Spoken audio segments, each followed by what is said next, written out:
नमस्कार मित्रों, मैं पंडित प्रशांत शुक्ला बहुत बहुत स्वागत करता हूं आपका आपके इस चैनल पंडित प्रशांत शुक्ला एस्ट्रोलॉजर पर।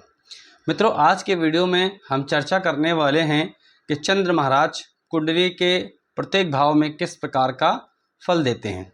इसको जानने के पहले आपसे आग्रह करना चाहूँगा कि यदि आप हमारे चैनल पर पहली बार आए हैं तो हमारे चैनल को सब्सक्राइब कर लीजिए और बेल आइकन का बटन दबा दीजिए ताकि हमारे द्वारा बनने वाले सभी वीडियोस का नोटिफिकेशन आप तक आसानी से पहुंच सके।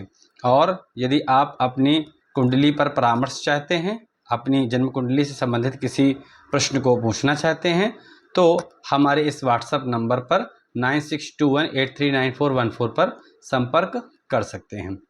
तो चलिए बिना विलंब किए हुए प्रारंभ करते हैं आज की यात्रा। जन्म कुंडली में चंद्रमा का फलादेश करने से पहले आपको कुछ बातों का ज्ञान अवश्य होना चाहिए, जैसे कि क्षीण चंद्रमा।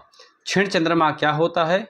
जन्मांग चक्र में क्षीण चंद्रमा एक पापी ग्रह के अंतर्गत आता है, जो कि कृष्ण पक्ष की अष्टमी से लेकर शुक्ल पक्ष की अष्टमी तक होता है। इसे क्षीण चंद्रमा कहते हैं। इस समय अवधि का चंद्रमा क्षीण चंद्रमा कहलाता है और वह कुंडली में कमजोर माना जाता है। कुंडली में चंद्रमा यदि अपनी ही राशि में हो, अर्थात 4 नंबर का हो तो अच्छा माना जाएगा। अपनी मित्र राशियों में है तो अच्छा माना जाएगा। इसके साथ साथ यदि अपनी उच्च राशि में है, यानी कि 2 नंबर के साथ बैठा हुआ है तो अच्छा माना जाएगा।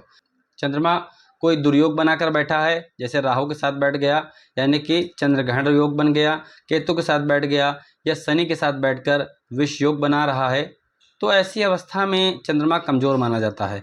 केंद्रुम योग बना ले, अर्थात चंद्रमा के आगे पीछे वाले भाव पर कोई भी ग्रह बैठा ना हो, तो इस प्रकार से केंद्रुम योग बन जाता है। तब यह चंद्रमा कुंडली में कमजोर फल देने लगता है। चंद्रमा यदि कोई राजयोग बनाकर बैठा हुआ है, यानी कि गुरु के साथ बैठा हुआ है, मंगल के साथ बैठा हुआ है या गुरु की दृष्टि पड़ रही चंद्रमा पर, तब चंद्रमा के फलों को शुभ समझना चाहिए।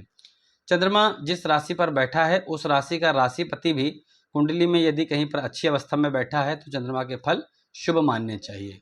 यदि चंद्रमा हमें शुभ दिखाई दे रहा है प्रथम दृष्टया, लेकिन जिस राशि पर बैठा हुआ है उस राशि का स्वामी कुंडली में कहीं कमजोर हो गया, तब भी चंद्रमा का फल कमजोर हो जाता है। चंद्रमा पर पाप ग्रहों की दृष्टि पड़ने पर भी चंद्रमा कमजोर हो जाता है। तो आपने इतना समझ लिया कि चंद्रमा कब आपको शुभ फल दे सकता है, कब आपको खराब फल दे सकता है। अब समझते हैं कि चंद्रमा कुंडली के प्रथम भाव में यदि बैठे हैं तो कैसा फल देंगे। देखिए, चंद्रमा कुंडली के प्रथम भाव में बैठकर व्यक्ति को इमोशनल बनाते हैं। ऐसा व्यक्ति भावुक होता है।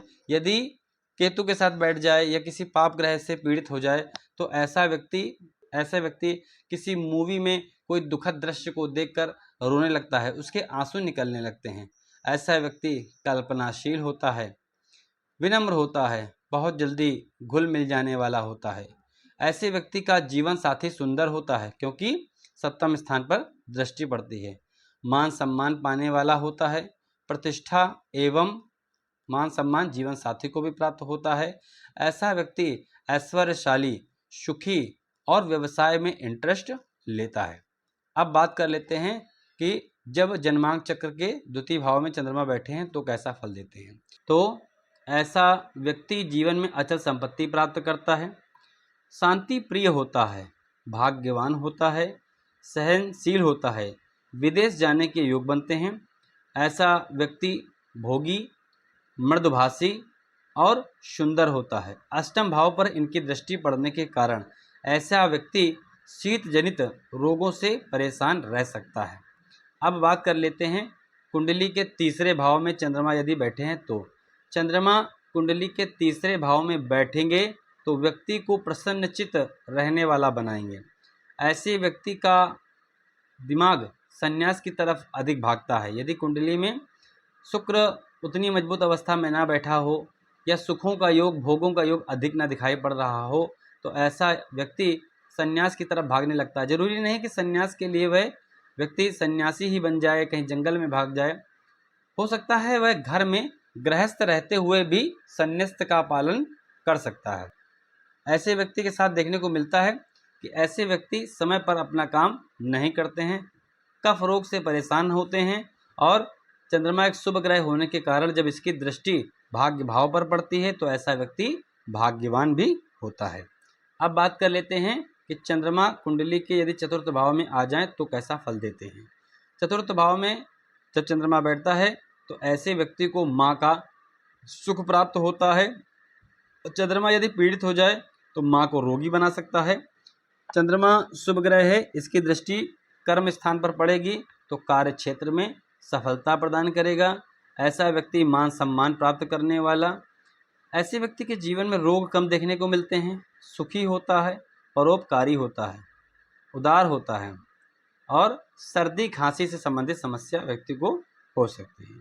अब आ जाते हैं कुंडली के पंचम भाव में चंद्रमा बैठे हैं तो पंचम भाव में चंद्रमा बैठकर कन्या संतति का सुख प्रदान कराते हैं। चंचल बुद्धि वाला होता है ऐसा व्यक्ति। लॉटरी, सट्टा एवं शेयर मार्केट से धन कमा सकता है। क्षमाशील होता है। ऐसे व्यक्ति पढ़ाई सही से नहीं करते हैं, कुछ दिन पढ़ाई सही से करते हैं और कुछ दिन पढ़ाई सही से नहीं करते हैं। और इसके बाद आय स्थान पर जब चंद्रमा की दृष्टि पड़ती है तो आय में उतार चढ़ाव देखने को मिलता है। अब आ जाते हैं कुंडली के छठे घर में। छठे घर में चंद्रमा बैठकर किस प्रकार की समस्या देते हैं। छठे घर में चंद्रमा बैठकर व्यक्ति को शीत जनित रोग, कफ रोगी बनाते हैं, चिंता परेशानी देते हैं, कब्ज की समस्या को बढ़ाते हैं और वे सही स्थान पर कराते हैं क्योंकि 12वें स्थान पर इनकी दृष्टि पड़ती है इसलिए। अब आ जाते हैं कुंडली के सप्तम भाव में। सप्तम भाव में बैठे हुए चंद्रमा व्यक्ति के जीवन में यदि पुरुष व्यक्ति है तो उसके जीवन में दाम्पत्य सुख में कुछ कमी उत्पन्न करते हैं। ऐसा व्यक्ति सभ्य होता है और व्यवहार बड़ा अच्छा करता है, व्यवहार कुशल होता है, धैर्यवान होता है, शीतल स्वभाव का होता है, सुंदर होता है। ऐसे व्यक्ति स्वयं सुंदर होते हैं और उनकी पत्नी भी अधिकतर उन्हें सुंदर ही प्राप्त होती है। व्यापार स्थान है, व्यापार में चंद्रमा उतार चढ़ाव की स्थिति उत्पन्न करते हैं। अब आ जाते हैं कुंडली के अष्टम भाव में। अष्टम भाव में चंद्रमा बैठते हैं तो ऐसे व्यक्ति का मन बहुत अशांत कर देते हैं, शीत जनित रोग देते हैं, व्यापार में अचानक से नुकसान देखने को मिलता है। ऐसा व्यक्ति कई बार वाचाल बन जाता है, दूसरों से ईर्ष्या करने लगता है और कामी प्रवृत्ति का हो जाता है, रोगी रहने लगता है। अब आ जाते हैं कुंडली के नवम भाव में। नवम भाव में चंद्रमा बैठा हो तो ऐसे व्यक्ति धार्मिक होते हैं, भाइयों की संख्या को कम करते हैं क्योंकि चंद्रमा की दृष्टि तृतीय भाव में पड़कर बहनों के सुख में वृद्धि करते हैं, भाइयों के सुख में कमी करते हैं, भाइयों की संख्या कम कर देते हैं। ऐसे व्यक्ति को नदी के पास जाना काफ़ी अच्छा लगता है। ऐसे लोगों को प्रत्येक मास गंगा स्नान करते रहना चाहिए। अब आ जाते हैं दसम भाव में। कुंडली के दसम भाव में जब चंद्रमा बैठते हैं तो ऐसे व्यक्ति कार्यकुशल होते हैं, व्यापार के क्षेत्र में उन्नति प्राप्त करते हैं, माँ के स्वास्थ्य को ये चंद्रमा अच्छा रखते हैं। ऐसा व्यक्ति दयालु होता है। अब आ जाते हैं कुंडली के 11वें स्थान पर। 11वें स्थान पर बैठे चंद्रमा कन्या संतान में वृद्धि करते हैं। ऐसा व्यक्ति चीज़ों को जल्दी सीख लेता है और ऐसे व्यक्ति की आयु भी अधिक होती है, आय में उतार चढ़ाव देखने को मिलता है। अब आ जाते हैं कुंडली के 12वें स्थान पर। यदि 12वें स्थान पर चंद्रमा बैठा है तो व्यक्ति पैसे को व्यर्थ में नहीं खर्चा करता है। यदि ये चंद्रमा पीड़ित हो जाए तब पैसे फिजूल खर्ची होने लगते हैं। 12वें स्थान पर बैठा चंद्रमा यदि पीड़ित हो जाए तो ऐसा व्यक्ति ओवर थिंकिंग का शिकार हो जाता है, डिप्रेशन तक की समस्या बढ़ जाती है, बहुत ज़्यादा सोचता है, नींद में समस्या देखने को मिल सकती है। ऐसा व्यक्ति क्रोधी होता है, शीत जनित रोगों का शिकार बन सकता है। तो मित्रों, ये आपने जाना कि कुंडली के प्रत्येक भाव में चंद्रमा होता है तो किस प्रकार के फल देता है। चंद्रमा को अच्छा रखने के लिए, चंद्रमा के शुभ फल प्राप्त करने के लिए आप ओम शों सोमाय नमः इस मंत्र का एक माला का जाप कर सकते हैं और शंकर जी की आराधना पूजा पाठ करने से आपको चंद्रमा के श्रेष्ठ फल प्राप्त होंगे।